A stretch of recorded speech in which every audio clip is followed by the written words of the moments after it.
Hi friends, வணக்கம் and welcome to எங்கள் வீட்டு சமையல்.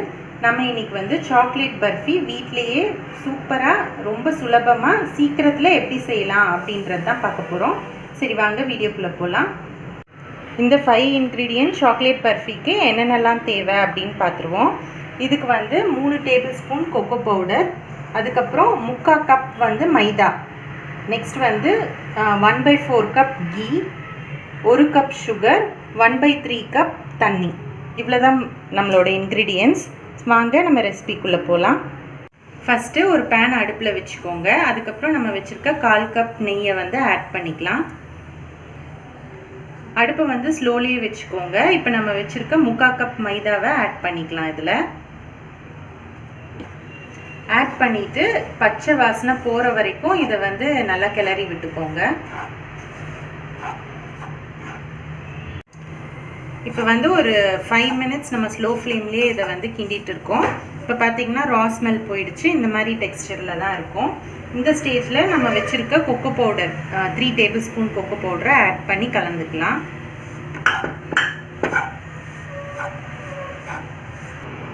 இப்போ வந்து நம்ம ஃப்ளேமை ஆஃப் பண்ணிட்டோம்.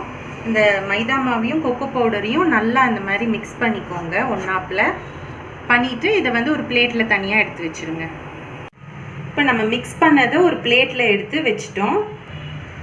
அதே பேனில் வந்து நீங்கள் 1 கப் சுகர் ஆட் பண்ணிக்கோங்க. இந்த 1 கப் அப்படின்றது 250 கிராம்ஸ். இப்போது அடுப்பை ஆன் பண்ணிவிட்டு 1/3 கப் தண்ணி ஆட் பண்ணிக்கோங்க.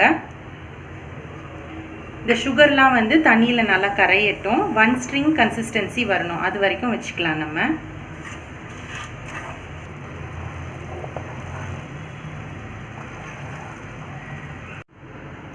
இப்போ நம்மளுக்கு வந்து 1 ஸ்ட்ரிங் கன்சிஸ்டன்சி வந்துருச்சு. இப்போ நம்ம ஸ்டாப் பண்ணிடுவோம்.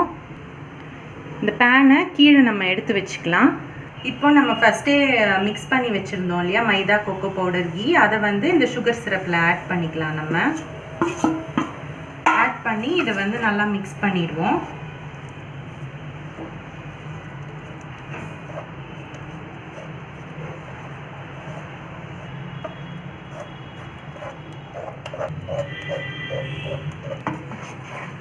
இப்போ நம்ம வந்து நல்லா மிக்ஸ் பண்ணிட்டோம். இப்போ இது பார்க்க சாக்லேட் சாஸ் மாதிரி தான் இருக்கும் இந்த இப்போ இது நெக்ஸ்ட் ஸ்டேஜுக்கு வந்திருக்கு பாருங்கள். 3 to 5 மினிட்ஸ் இதை வந்து கிளறிட்டே இருந்தோம் அப்படின்னா திக்காயிட்டே வரும்.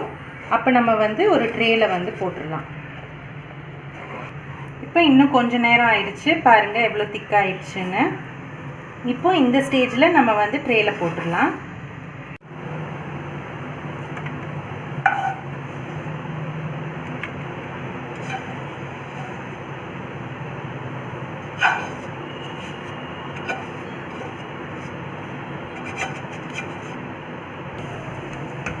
இந்த மாதிரி ஸ்மூத் ஆக்கிக்கோங்க. ட்ரேயில் போட்டுட்டு நீங்கள் வந்து பீசஸும் போட்டு வச்சுக்கலாம். அப்புறம் ஒரு 15 to 30 மினிட்ஸ் இதை அப்படியே ரெஸ்ட் பண்ணுங்கள். ரெஸ்ட் பண்ணிவிட்டு எடுத்துக்கலாம்.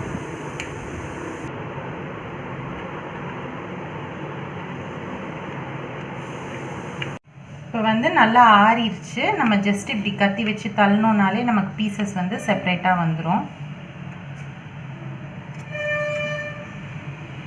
சாக்லேட் பர்ஃபி செம்ம சூப்பராக ரெடி ஆயிடுச்சு. அப்படியே வாயில் வச்சோன்னா கரையிற மாதிரி அவ்வளோ சாஃப்டாக சூப்பராக இருக்குது. இப்போ நம்ம வந்து 3/4 கப்பு மாவு மைதா மாவு எடுத்தோம். அதுக்கு வந்து 20 பர்ஃபீஸ் போல் உங்களுக்கு வரும். இன்னொரு விஷயம் என்ன அப்படின்னா, இது வந்து செய்கிறது ரொம்ப ரொம்ப ஈஸி.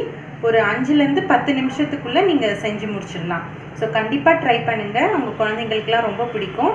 ட்ரை பண்ணிவிட்டு உங்களோட ஃபீட்பேக்கை எங்களுக்கு கமெண்ட்ஸில் போடுங்க. இந்த வீடியோ உங்களுக்கு பிடிச்சிருந்ததுன்னா லைக் பண்ணுங்கள், ஷேர் பண்ணுங்கள், சப்ஸ்கிரைப் பண்ணுங்கள். மறக்காமல் பெல் பட்டனையும் டேப் பண்ணுங்கள்.